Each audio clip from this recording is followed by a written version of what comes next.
Have a very unique power, which is truly bizarre, and physicists who are Muslims should really marvel at this. From the story of Sulaiman and Sheba, and that is the power to transform matter into energy and back into matter again. And that's something that we are trying to figure out how to do. E equals mc squared. Energy and matter are related, we know this. And the jinn have the power to do this. How do we know this? The throne of Bilqis, or the queen of Sheba, the throne that from Yemen to Jerusalem, قال عفريت من الجن.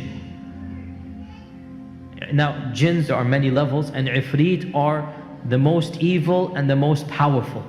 So the ifrit said, I can bring you the throne before you even stand up. Which makes total sense, physically speaking, from physics I mean. If the jinn can go and come back at the speed of light, and this one jinn is so powerful, now again this is my 2 cents, it is as if Allah is saying this is the max that any jinn can possibly do.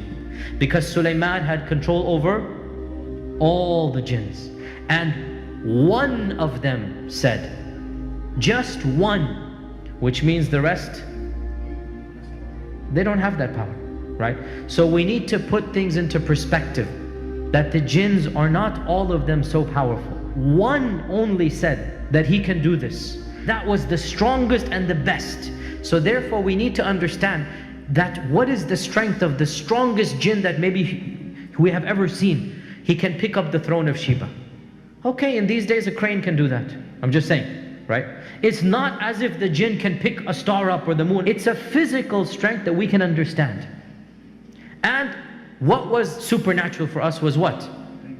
Is that to transport it. And it is well known that this throne is going to be inside the palace, that if he were to take the throne, it would not be flying in the air. People are not going to see it flying. Rather, it would disappear there and appear in front of Sulaiman, which means what? E equals mc squared here, right? Einstein was probably right in this regard. And this is what we believe, if we believe in the story, that it is possible somehow the jinn have the power to take matter, transform it to energy, take it all the way back, and then reproduce it, right? And by the way, this is something that is well known, mutawatir, from the stories and whatnot, that it is possible for a magician to just produce an item that was lost, literally, and he goes, here it is, right? So what are some of the physical characteristics of the jinn? What are the jinn made of?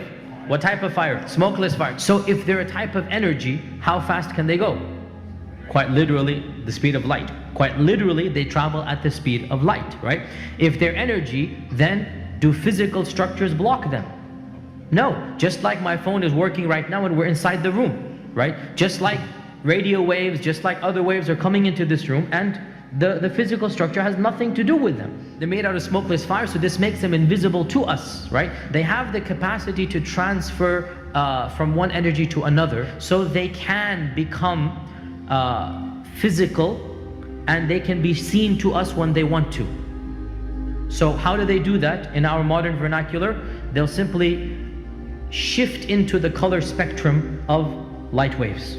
What is the only energy that we can see, I should say? It's a very small window, the colors of the spectrum, right? So the jinn have the capacity to just move their energy into that level, if you like, and they can then appear to us.